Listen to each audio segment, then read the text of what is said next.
Hello everyone. आज हम पढ़ने वाले हैं क्लास 10th के ज्योग्राफी का फर्स्ट लेसन जो कि है रिसोर्स एंड डेवलपमेंट। बात करते हैं कंटेंट का, तो पूरे कंटेंट को हमने 3 पार्ट में डिवाइड किया है। इट मीन्स हम 3 वीडियो में पूरे लेसन को कवर करने वाले हैं। फर्स्ट पार्ट में हम पढ़ेंगे रिसोर्स के बारे में, रिसोर्स की क्लासिफिकेशन क्या होती है, डेवलपमेंट क्या है रिसोर्स का, अर्थ समिट क्या है, एजेंडा 21 क्या होता है, रिसोर्स की प्लानिंग क्या होती है और रिसोर्स की कंजर्वेशन कैसे की जाती है। सेकेंड पार्ट के वीडियो में हम जानेंगे कि लैंड रिसोर्स क्या है, लैंड को यूज कैसे करते हैं, लैंड पैटर्न क्या है इंडिया के अंदर में, लैंड डिग्रेडेशन क्या है और फिर लैंड की कंजर्वेशन क्या होती है। में हम पढ़ेंगे soil as a resource and soil की type, soil erosion and soil conservation. सबसे पहले समझते हैं कि रिसोर्स क्या होता है। इन्वायरमेंट में जो कुछ भी प्रेजेंट है, जो हमारे नीड को फुलफ़िल कर रहा है, तो उसे हम रिसोर्स कहेंगे। Like mobile phone, bike, pen या फिर बुक, ये सभी हमारे रिसोर्सेज हैं जो कि हमारे नीड को फुलफ़िल करता है। It means everything available in environment which can be use to satisfy our need is called resources. अब रिसोर्स की क्राइटेरिया क्या होती हैं, तो रिसोर्स उसे बोलेंगे हम जो टेक्नोलॉजी द्वारा आसानी से एक्सेस हो सके, इकोनॉमिकली फिजिबल होना चाहिए, जिसे हम आसानी से खरीद सके, अफोर्ड कर सके। थर्ड हो गया, जो रिसोर्सेज होती हैं वो कल्चर द्वारा एक्सेप्ट की हुई होती हैं। तो इस तरीके से रिसोर्स की 3 क्राइटेरिया होती है। पहला, टेक्नोलॉजी द्वारा एक्सेस हो सके, दूसरा इकोनॉमिकली फिजिबल हो और थर्ड जो कल्चर द्वारा एक्सेप्ट किया गया हो। रिसोर्स क्लासिफिकेशन पढ़ने से पहले हम थोड़ा बात कर लेते हैं रिसोर्स की आपस में इंटरलिंकिंग की। तो देखिए, जो इन्वायरमेंट है, नेचर है और टेक्नोलॉजी और इंस्टीट्यूशन, ये तीनों को जोड़ने का काम करता है human being. It means the process of transformation of things available in our environment involves an interactive relationship between the nature, technology and institution. तो एक तरीके से क्या बनता है, इन तीनों में आपस में एक कनेक्शन बनता है जो कि बनाने का काम कौन करता है, ह्यूमन बीइंग। तो ह्यूमन बीइंग क्या करता है, तो human being first interact with the nature through the technology and create institution to accelerate their economic development.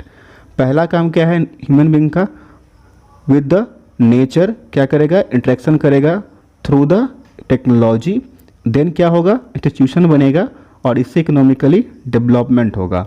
तो ये आपस में सभी इंटरलिंक होते हैं। बात करेंगे क्लासिफिकेशन का, तो रिसोर्स को 4 कैटेगरी में डिवाइड करते हैं। फर्स्ट कैटेगरी होता है on the basis of origin, जिसमें बायोटिक और अबायोटिक आता है। सेकेंड होता है on the basis of exhaustibility, जिसमें रिन्यूएबल और नॉन रिन्यूएबल होता है। थर्ड होता है on the basis of ownership, जिसमें इंडिविजुअल, कम्युनिटी, नेशनल और इंटरनेशनल आता है। फोर्थ होता है on the basis of status of development, जिसमें कि potential, developed, stock and reserve आता है। अब हम बारी बारी से पढ़ेंगे डिटेल में कि कौन सा रिसोर्स का क्या डेफिनीशन है, उसका एग्जाम्पल क्या है। तो उससे पहले समझते हैं जो रिसोर्स की क्राइटेरिया होती हैं, उनमें जो रिसोर्स को बनाया गया है ह्यूमन द्वारा और नेचर द्वारा, 2 टाइप की होती हैं रिसोर्स। तो फर्स्ट जो है नेचर के द्वारा बनाया गया, उसमें 2 टाइप होती हैं, पहला रिन्यूएबल, दूसरा होता है नॉन रिन्यूएबल। फिर रिन्यूएबल का 2 टाइप होता है, फर्स्ट टाइप होता है कंटिन्यूअस, सेकेंड होता है बायोलॉजिकल। अब बायोलॉजिकल का 2 टाइप होता है, पहला होता है नेचुरल, दूसरा होता है वाइल्ड लाइफ। अब नॉन रिन्यूएबल जो होता है उसकी 2 टाइप होती हैं, रिसाइक्लेबल और नॉन रिसाइक्लेबल। जो बनाता है उसकी 2 कैटेगरी होती है, पहला होता है स्ट्रक्चर एंड इंस्टीट्यूशन, दूसरा होता है क्वांटिटी एंड क्वालिटी। अब हम बात करते हैं on the basis of origin. तो रिसोर्स की 2 टाइप होती थी, पहला बायोटिक और दूसरा अबायोटिक। बायोटिक किसे बोलते हैं, बायोटिक मतलब जिसमें लाइफ प्रेजेंट हो और जो बायोस्फीयर से मिले। तो this are obtain from the biosphere and having life. Example हो गया human being, flora, fauna and fisheries. अगला है अबायोटिक। अबायोटिक मतलब जो कि नॉन लिविंग हो। All those things which are composed of non living things are called abiotic resource like rocks, metals. अब हम बात करते हैं on the basis of exhaustibility. 2 type होती हैं रिसोर्स की, पहला होता है रिन्यूएबल, रीन्यूएबल मतलब जो दोबारा से नया बन सके, ठीक है। दूसरा है नॉन रिन्यूएबल, जो नया नहीं बन सके, रिन्यू नहीं हो सके। Sources which can be renewed और reproduced by physical, chemical and mechanical process are known as the renewable resources. These resources may be further divided into continuous and flow resources. अब देखिए एग्जांपल क्या हो गया, solar energy का, wind energy और water, forest, wild life. समझते हैं forest से, तो फॉरेस्ट में ठीक है, हम लोग अभी जो प्लांट कटिंग करते हैं उससे फॉरेस्ट का नुकसान हो रहा है, फॉरेस्ट डिफॉरेस्टेशन में जा रहा है। तो अगर हम प्लांट को दोबारा से लगाना स्टार्ट कर दें तो दोबारा से हम फॉरेस्ट को बना सकते हैं। इट मीन्स ये रिन्यू हो सकता है। अगला है non renewable, this occurs over a very long geological time, example mineral and fossil fuel. अब समझते हैं कि लॉन्ग जियोलॉजिकल टाइम से क्यों इसे बोला गया। तो फॉसिल फ्यूल जो होती हैं वो काफ़ी सालों, हज़ारों सालों के बाद बनती हैं। मिनरल्स हज़ारों साल के बाद बनता है, ठीक है। These resources take millions of years in their formation, some are the recyclable like metal and some are the non recyclable like fossil fuel. एक बार यूज़ कर लिए तो दोबारा हम उसे नहीं बना सकते हैं। पहला है on the basis of ownership, इसकी टाइप क्या होती हैं। पहला है इंडिविजुअल रिसोर्स, जिसमें कि जो रिसोर्स है उसके ऊपर किसी इंडिविजुअल इंसान, किसी एक पर्टिकुलर इंसान का ऑनर्ड हो, मतलब उसका अधिकार हो। जैसे कि समझते हैं विलेज में जो किसान हैं, किसानों के पास जो खेत होती हैं वो खेतों के ऊपर उसका अधिकार है, भले ही खेत के लिए वो क्या करता है, गवर्नमेंट को पे कर रहा है, ठीक है। जो हाउसेस होती हैं, हाउसेस किसी एक इंडिविजुअल की प्रॉपर्टी होती है, उसके ऊपर उसका अधिकार होता है। तो अगला है कम्युनिटी ओन्ड। कम्युनिटी मतलब जिसके ऊपर पूरे कम्युनिटी का, पूरे समाज का अधिकार हो। लाइक एग्जांपल लेते हैं कि गेजिंग ग्राउंड हो गया, जहाँ पे गाय भैंस चरती हैं, या फिर विलेज का पॉन्ड हो गया, या फिर पब्लिक पार्क हो गया। ये सभी क्या हैं, ये सभी कम्युनिटी ओन्ड रिसोर्स हैं, क्योंकि इनके ऊपर जो अधिकार है वो पूरे कम्युनिटी का होता है। अब हम समझेंगे कि नेशनल रिसोर्स किसे बोलेंगे। तो टेक्निकली वैसे रिसोर्सेज जो कि नेशन से बिलोंग करता हो, जैसे कि रेलवे हो गया, ठीक है, कैनाल हो गया, या फिर रोड हो गई, पब्लिक रोड हो गई, तो ये सभी क्या है, नेशनल रिसोर्स है। इन सब के ऊपर नेशन का अधिकार है। एक और एग्जांपल समझते हैं, जैसे कि आप ओशियन की बात करते हो, तो ओशियन में जो 12 नॉटिकल माइल की जो डिस्टेंस है ना, एरिया है जो, उसके ऊपर किसी पर्टिकुलर कंट्री का अधिकार होता है, ठीक है। मतलब अगर इंडियन ओशन में बात करें तो ओशियन की 12 किलोमीटर तक इंडिया का अधिकार है उसके अंदर, ठीक है। 12 किलोमीटर नहीं, 12 नॉटिकल माइल और 22 किलोमीटर तक। ओके है। इंटरनेशनल रिसोर्स किसे बोलेंगे, तो जो रिसोर्स, ऐसा रिसोर्स जिसके ऊपर सभी देशों का अधिकार हो। जैसे कि ओशन को समझते हैं, तो oceanic resources beyond 200 nautical miles of the exclusive economic zone belong to the open ocean and no individual country can utilise this without the concurrence of the international institution. Economic zone के बात करें तो 200 nautical mile के बाद की जो area है ocean में, उसके ऊपर सभी देशों का अधिकार है, उसके ऊपर किसी एक खास देश का अधिकार नहीं है। तो वैसे रिसोर्सेज जिसके ऊपर सभी देशों का अधिकार हो उसे क्या बोलते हैं, इंटरनेशनल रिसोर्स। आप समझते हैं कि on the basis of status of development resource की टाइप कितनी होती हैं। फर्स्ट टाइप होता है पोटेंशियल रिसोर्स, किसे बोलेंगे, तो वैसे रिसोर्सेज जिसके पास में एबिलिटी तो है, क्षमता तो है हमें अपने नीड को फुलफिल करने का, लेकिन उसे यूज नहीं किया जा रहा है। Like resources which are found in a region but have not been utilised.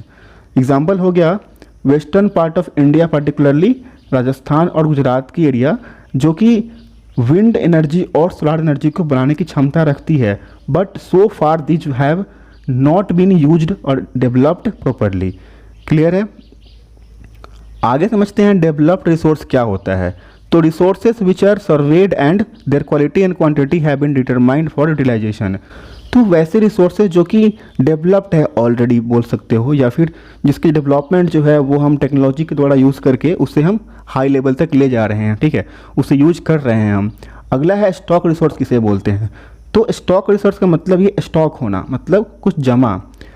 Materials in the environment which have the potential to satisfy the human needs, but human beings do not have appropriate technology to access these are included among stock।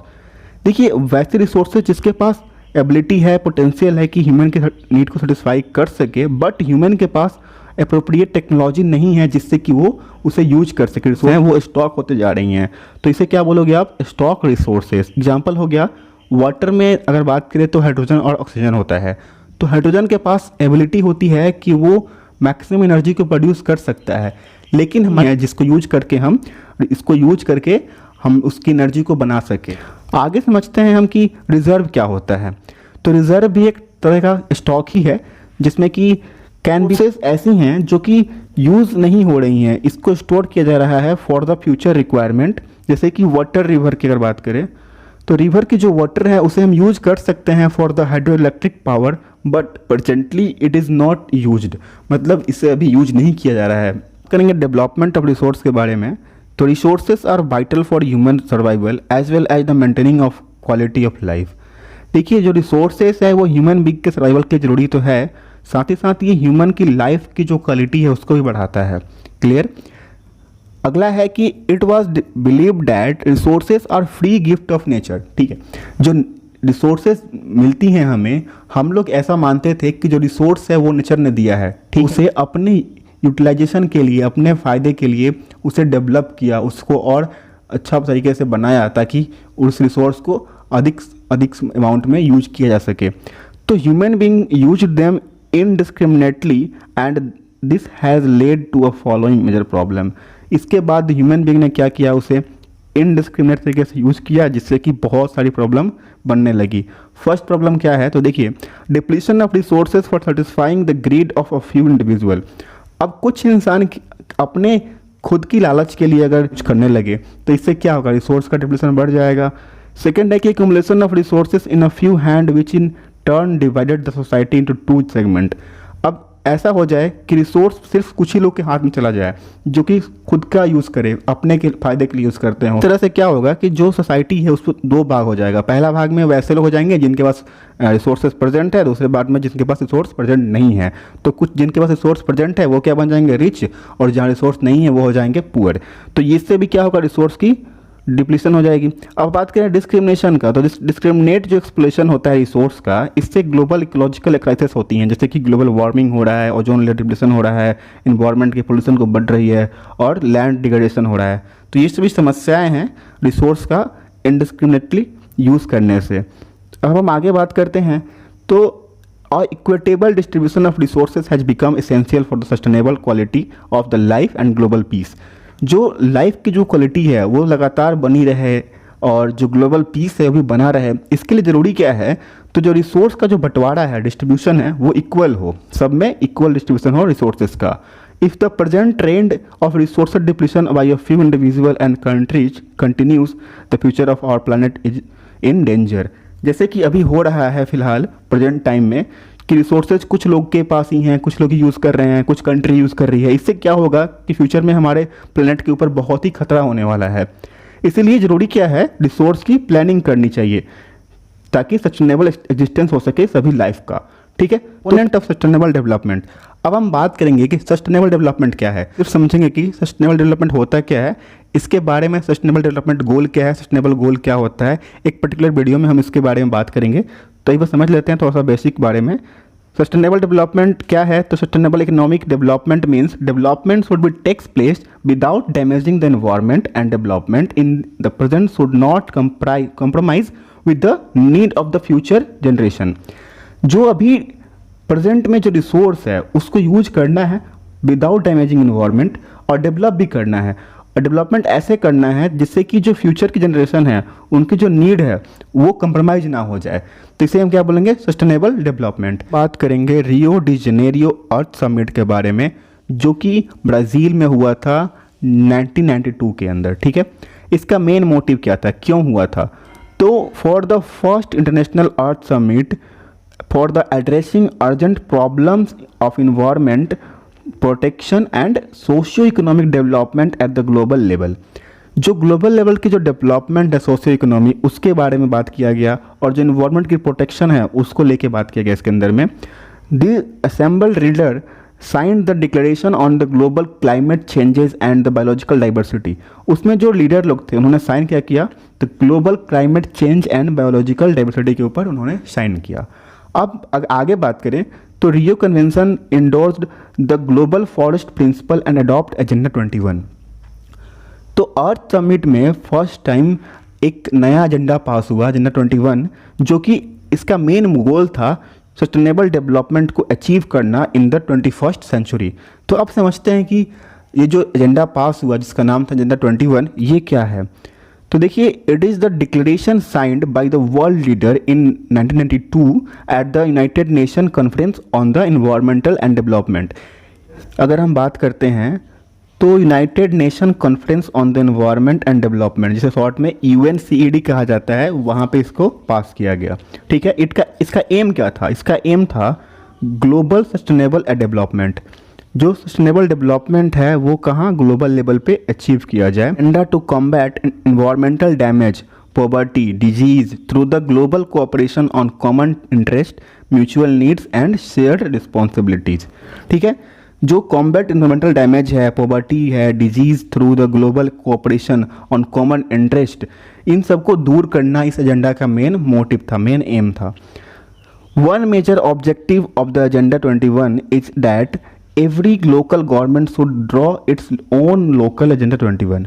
इसका एक core objective था जिसमें कि बोला गया every local government should draw its own local agenda 21। Clear है। बात करेंगे रिसोर्स के प्लानिंग के बारे में। तो प्लानिंग क्या होता है? Planning is the widely accepted strategy for the judicious use of resource. Planning एक ऐसा एक्सेप्टेड स्ट्रेटजी है जिससे कि जो रिसोर्स की यूज है वो अच्छे से हो सके। जैसे हमने पढ़ा था अभी कि जो रिसोर्सेज कुछ लोगों के हाथ में जाने के बाद में क्या होता है, कुछ लोग अमीर हो गए, कुछ लोग गरीब बन गए। तो ऐसा ना हो इसके लिए क्या होता है, रिसोर्स की प्लानिंग की जाती है। तो it has important in a country like India which has innermost diversity in the availability of resource. India में जो रिसोर्स की प्लानिंग है वो बहुत ज़रूरी है क्योंकि इसकी जो डाइवर्सिटी है इंडिया में बहुत ही ज़्यादा है। There are regions which are rich in certain types of resources but are deficient in some other resources. कुछ ऐसी एरियाज़ हैं जहाँ पे कुछ रिसोर्स बहुत है, कुछ रिसोर्स बहुत ही कम है। तो इसलिए जो रिसोर्स की प्लानिंग है वो इंडिया में जरूरी हो जाती है। There are some regions which can be considered self sufficient in the terms of availability of resources and there are some regions which have acute shortage of some vital resources. India एक कुछ ऐसी state है जहाँ पे resource काफ़ी ज़्यादा है, वो खुद में सेटिस्फाई है, लेकिन कुछ रिसोर्स ऐसी भी हैं जो उस स्टेट में होता ही नहीं है। जैसे कि एग्जांपल समझते हैं, झारखंड, छत्तीसगढ़, मध्य प्रदेश जो है वो मिनरल्स में रिच है, कोल डिपॉजिट में रिच है, लेकिन डेवलपमेंट उसका अभी भी नहीं हो पाया अच्छे से। ठीक है, अब बात करते हैं हम अगला एपी, अरुणाचल प्रदेश के बारे में बात करें तो वहाँ पे वाटर रिसोर्स बहुत ज़्यादा है बट वहाँ पे जो इंफ्रास्ट्रक्चर डेवलपमेंट है वो बहुत ही कम है। इस तरह से जो इंडिया में जो डाइवर्सिटी है रिसोर्सेज का वो बहुत ज़्यादा है। जैसे कि अब हम बात करते हैं राजस्थान में सोलर एनर्जी और विंड एनर्जी की जो क्षमता है वो ज़्यादा है but lack in the water resource, लेकिन वहाँ पर वाटर रिसोर्स बहुत ही कम है। अगला बात करें हम कोल्ड डिजर्ट लद्दाख की, तो लद्दाख में अगर हम बात करते हैं तो वहाँ पे कल्चर बहुत ज़्यादा है, वहाँ पे जो कल्चर हेरिटेज है ज़्यादा है बट वहाँ पे वाटर डिफिशिएंट है, इंफ्रास्ट्रक्चर की कमी है और कुछ वहाँ पे मिनरल्स बहुत ही कम हैं। तो इस तरह से जो बैलेंस रिसोर्स प्लानिंग है वो नेशन को क्या करता है, एक स्ट्रेटजी प्रोवाइड करता है जिससे कि सभी स्टेट में जहाँ पे रिसोर्सेज कम है या जहाँ रिसोर्सेज ज़्यादा है सबको बैलेंस करता है। स्टेट को हेल्प करता है, रीजन को हेल्प करता है, लोकल लेवल पे हेल्प करता ही करता है। तो इस तरह से जो रिसोर्स की प्लानिंग है वो बहुत ही नीडफुल हो जाती है। तो अब हम बात करेंगे जो इंडिया के जो रिसोर्स की प्लानिंग है वो कैसे होती है। तो resource planning is a complex process which involves some steps. Step 1 में क्या होता है, तो identification and inventory of resource across the region of the country, जिसमें क्या होगा कि जो सर्वे किया जाता है, मैपिंग की जाती है क्वांटिटेटिव और क्वालिटी तरीके से, ताकि जो एस्टिमेशन हो सके, जो मेजरमेंट हो सके रिसोर्स का, उससे हमें मालूम चल सके कि रिसोर्स कहाँ पे ज़्यादा है, कहाँ पे कम है।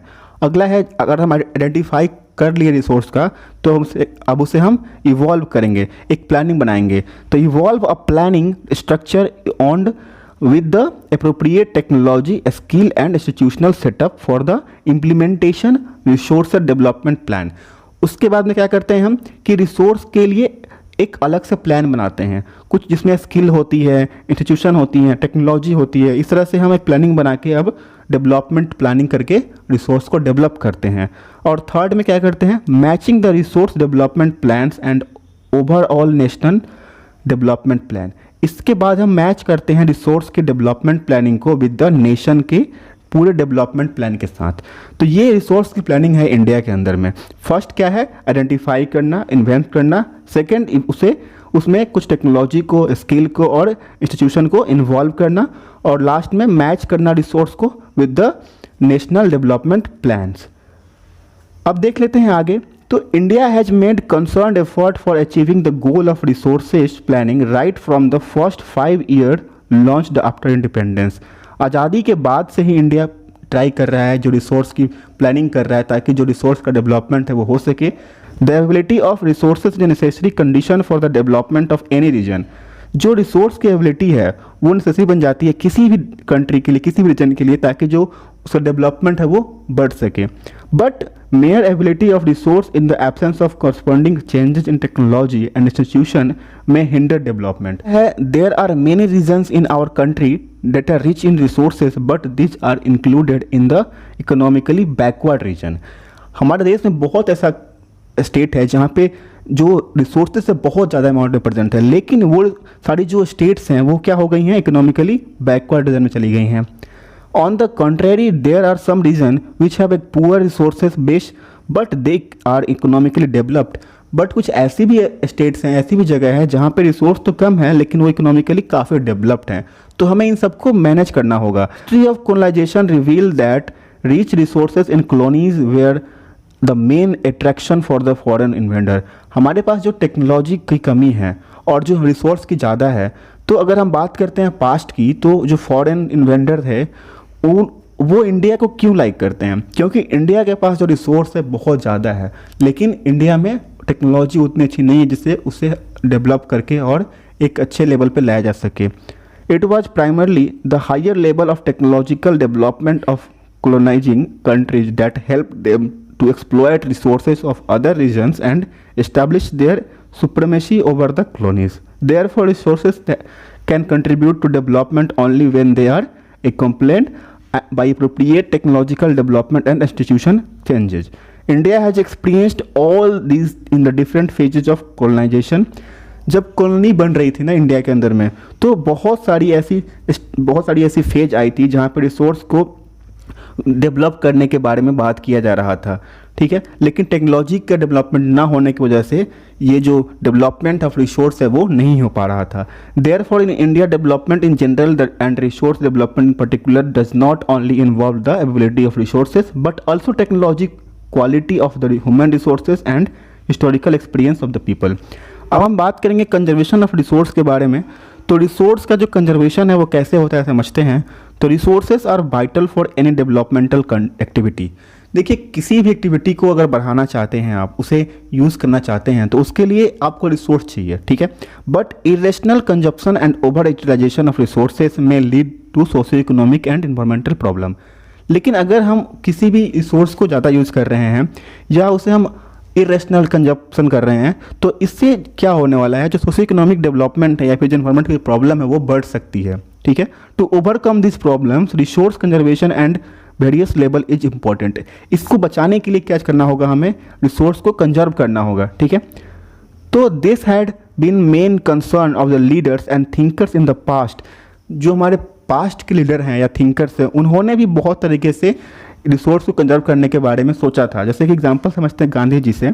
तो Gandhi ji was apt to voicing his concern about the resource conservation in this word.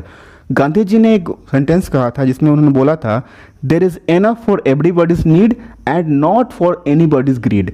देखिए, जो रिसोर्स है ना, वो अगर एवरीबॉडी के नीड के बारे में बात करें तो उसके लिए बहुत ज़्यादा है, लेकिन अगर सबकी अगर अपनी अपनी लालच को बढ़ा दी जाए, अगर लालच बढ़ जाता है, अगर ग्रीड बढ़ रहा है, तो फिर वो रिसोर्स कम पड़ जाएगा. ये लालच को पूरा करने के लिए अगर आप रिसोर्स तो यूज कर रहे हो, तो उस केस में रिसोर्सेज बहुत ही कम मानी जाएगी, बहुत ही कम हो जाएगी. He placed the greedy and selfish individual and exploitative nature of modern technology as the root cause of resource depletion at the global level. Gandhi ji ने क्या बोला था, उनका मानना था जो ग्रीडी और सेल्फिशनेस जो है इंडिविजुअल के अंदर में, और जो एक्सप्लोटिव नेचर है मॉडर्न टेक्नोलॉजी का, ये सभी मेन कारण है ग्लोबल लेवल पे रिसोर्स का डिप्लीशन होने का. ठीक है, He was against mass production and wanted to replace it with the production by the mass. वो खिलाफ थे मास प्रोडक्शन का, लेकिन उनका मानना था कि जो प्रोडक्शन है वो मास में ना हो, मास के द्वारा हो. कुछ फैक्ट के बारे में, जैसे कि इंटरनेशनल लेवल पे जो club of Rome advocate resource conservation for the first time कब हुआ था, 1968 में. गांधीन फिलोसफी को दोबारा से seminal contribution with respect to the resource conservation at the global level was made by Brundtland commission report, जो कि कब पारित हुआ था, 1987 में. This report introduced the concept of sustainable development and advocated it as means for resource conservation which was subsequently published in a book entitled our common future. तो ये जो रिपोर्ट है ना, ये रिपोर्ट का जो मेन मोटिव था, concept क्या था, तो इसका कंसेप्ट था sustainable development and advocated it as a means for the resource conservation which was subsequently publish कहाँ किया गया था, तो आवर कॉमन फ्यूचर नाम की एक बुक थी जिसके अंदर इसको पब्लिश किया गया।